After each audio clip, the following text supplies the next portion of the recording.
Bonjour, je m'appelle Françoise Ludgen, je suis la directrice artistique de ce lieu qui s'appelle le Centre d'art contemporain du Luxembourg belge. Et c'est un lieu qui s'inscrit dans une nature exceptionnelle, dans un lieu aussi empreint d'histoire et de patrimoine. Je vais vous faire découvrir ces espaces où viennent des artistes de manière temporaire. Donc chaque année, 3 expositions, une au printemps, une en été, une en automne.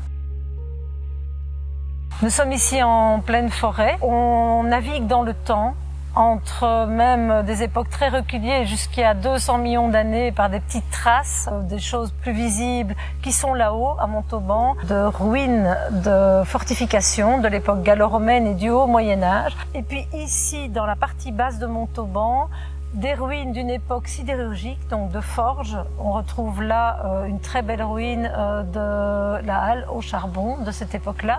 La petite maison qui était le bureau administratif au milieu du 19e siècle. Et puis maintenant, l'art contemporain est ici avec un espace qui date de 2014 qui s'appelle l'espace René Graefe, réalisé à partir de 4 containers maritimes. Ici, dans ce centre d'art contemporain, ce sont évidemment des artistes actuels qui viennent à la fois proposer des œuvres dans l'espace Graefe, donc dans cet espace particulier, qui plonge dans la nature, et d'autres qui vont choisir plutôt des espaces liés au patrimoine.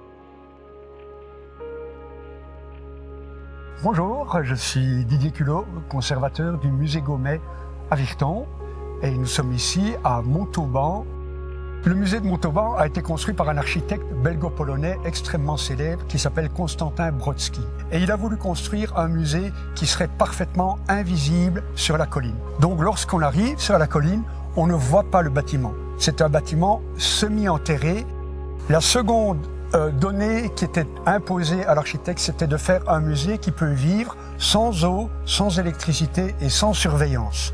De sorte que le musée existe maintenant depuis 1959 sans avoir besoin d'entretien autrement qu'un peu de peinture de temps en temps. Et les blocs ont été scénographiés, c'est-à-dire agencés à l'intérieur, en sorte que la lumière du soleil compense largement la lumière électrique. Donc il n'y a pas de lumière artificielle dans le musée. C'est une découverte pour les visiteurs parce qu'ils ne s'attendent pas à voir des objets précieux dans un environnement aussi naturel. Mais le but était que, comme ces bas-reliefs avaient fait partie d'une fortification dans la forêt, eh bien, ils soient restitués aux visiteurs comme un élément naturel.